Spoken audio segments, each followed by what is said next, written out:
Coach ko ni Bobet for 2 years diri sa Davao Ateneo, grade 11 and grade 12. So gusto na nako i-share sa inyo tanan kung unsa ka buutan o ka family-oriented si Bobet. Sa una pa lang, first pa lang, pag-recruit na mo sa iyaha, niduol ko siyang coach, nangutana ko kung pwede ba namo kuhaon si Bobet sa Ateneo de Davao.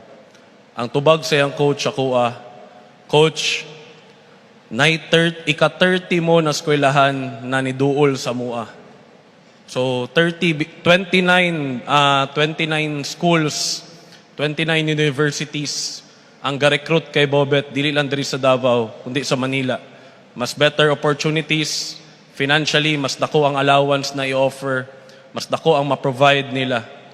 Pero ang deciding factor ni Bobet, nganong gipili niya ang Ateneo de Davao, kay giapil na mo ang iyang igsuon na si RB.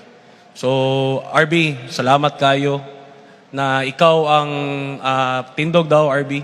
Si RB di ay igsuon ni Bobet.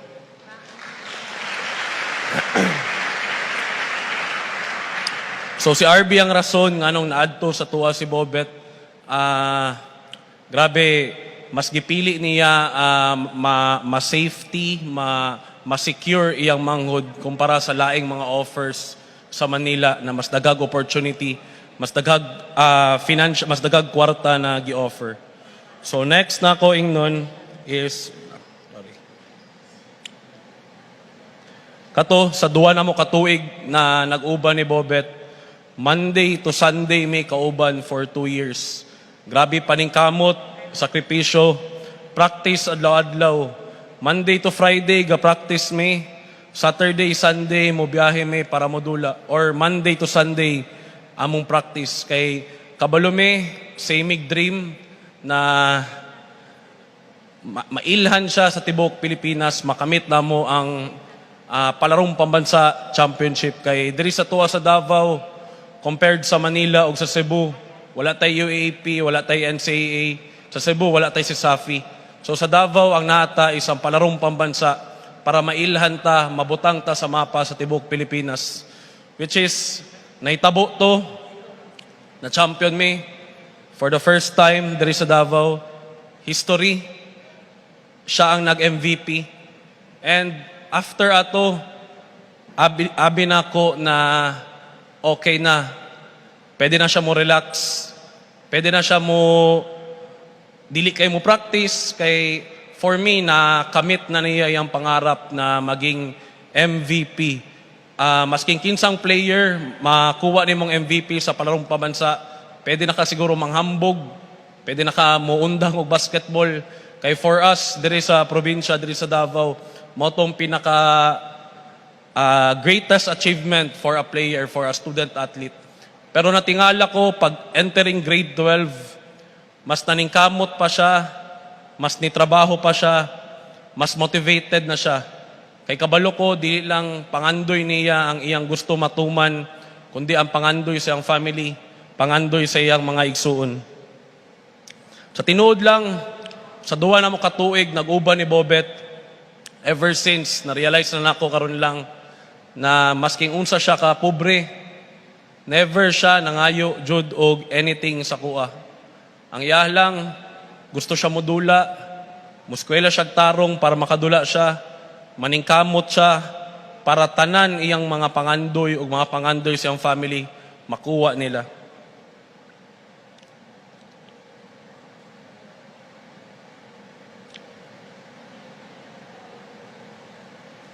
So, moving forward, sa grade 12, niabot na pod mig palarong pambansa, going for back-to-back title me.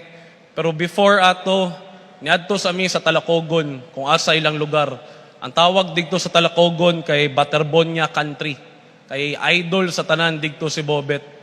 As in, tanan, idol si Bobet. So dito ko na-touch kay Bobet, kay niadto mi silang balay. Grabe kagamay silang balay, murag kubo lang.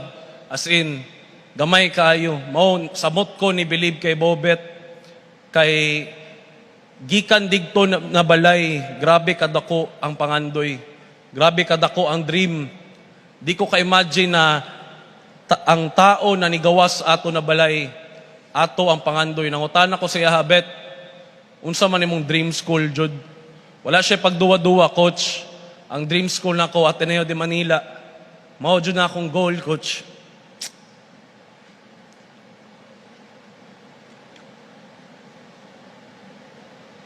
So kato, idungag lang nako before mi niadto palarong pambansa ni champion mig Davraa. Sa Davraa naka-earn mi og incentive na 10,000 pesos. Naibalaan po nako nakatong 10,000 pesos na to. Yatag niya siyang family.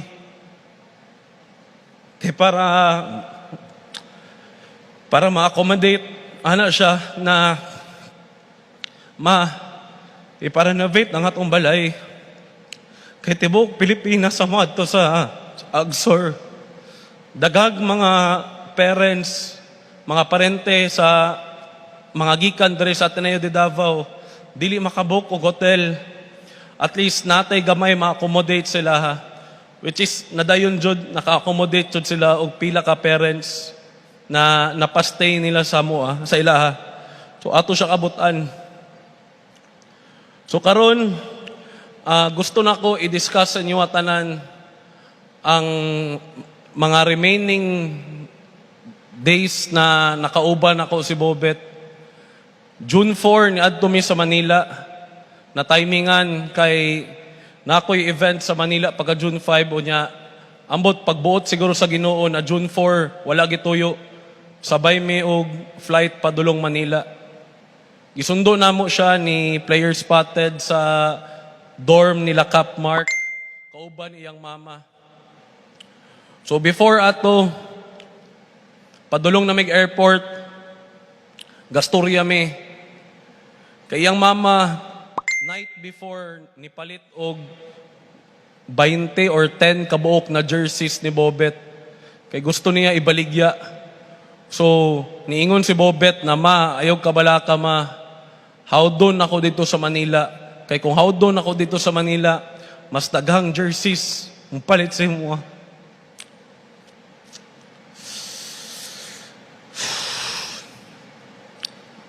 Napa may sasakyanan, dagan na kayo siya pangarap na ginaingon. Dagan na kayo siya gusto na mahitabo na ginaingon sa mua. Ginaingon po niya sa mua na hawdo niya sa Ateneo de Manila.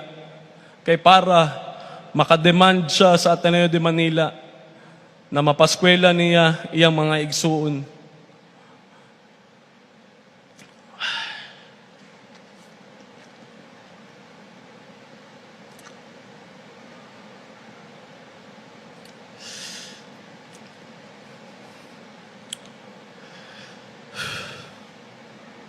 So karon niabot namin sa Manila June 4 giatod nako siya sa Ateneo de Manila sa dorm. Grabe katunay balaan ako na namatay siya. Naka-feel ko guilt kay ako ang niatod siya sa Ateneo de Manila. Pero always nako ma-remember ni na pag-abot namo sa Ateneo de Manila, grabe niya kalipay.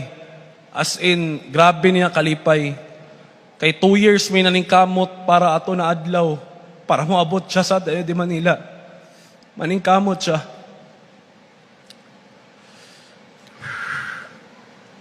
So nag-practice siya sa Ateneo de Manila, naka-practice siya dito. June 4, practice diretso. 4 to 6:30 ang practice.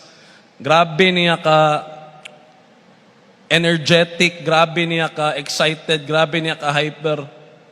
Dili na ko mabilang pila ka dunk ang iyang gibuhat sa practice. Sa sobra niya ka hype, sa sobra niya kalipay. Nanana siya dito.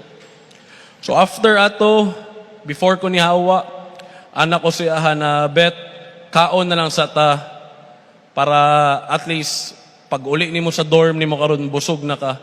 So nagkaon mi, after na mo nagkaon, niyagi mi og 7-Eleven para makagrocery siya sa iyang nasa'y extra food pagutumon siya sa kadlawon. Di dyan ako malimtan ni na conversation na mo. Pagbulag na mo, nisaka na siya